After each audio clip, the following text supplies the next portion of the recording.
Hi, I'm Steve Fike, and welcome to our tutorial on competitive analysis. Now, we're going to walk you through a bunch of different ways of finding out what your competition's up to, and I'm going to talk about a couple myths and misunderstandings around what competitive analysis really is. Let me just start off by saying we believe that you're building something new and unique and interesting, and although you might not think you have competition, you probably do.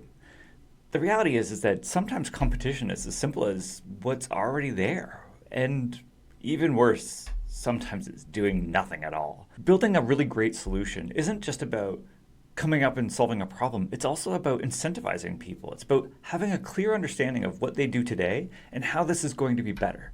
It's about making sure that you can create a strong, clear differentiation, clear out any potential risks that you may have, and tell a story around any deficits or things that you won't be doing in the short term. So competitive analysis isn't really just about understanding that you have one competitor or several competitors who are doing exactly what you're doing.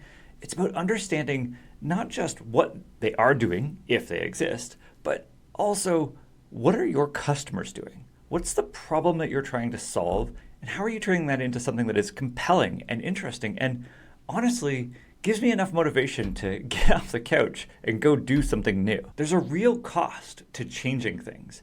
And sometimes that cost is actual tangible dollars, and sometimes it's a resistance to change.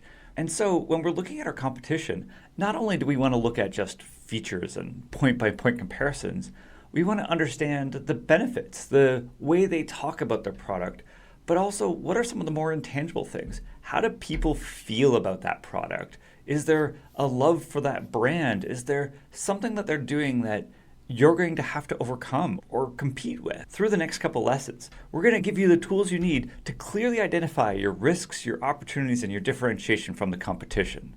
I mean, we have to make sure that we have the base table stakes to ensure that we have a competitive product, but we're also going to take those things and help synthesize them with our other pain points. If you haven't already done our product market fit course, there's a bunch of tools in there too, but we'll provide some of the same tools in this course as well.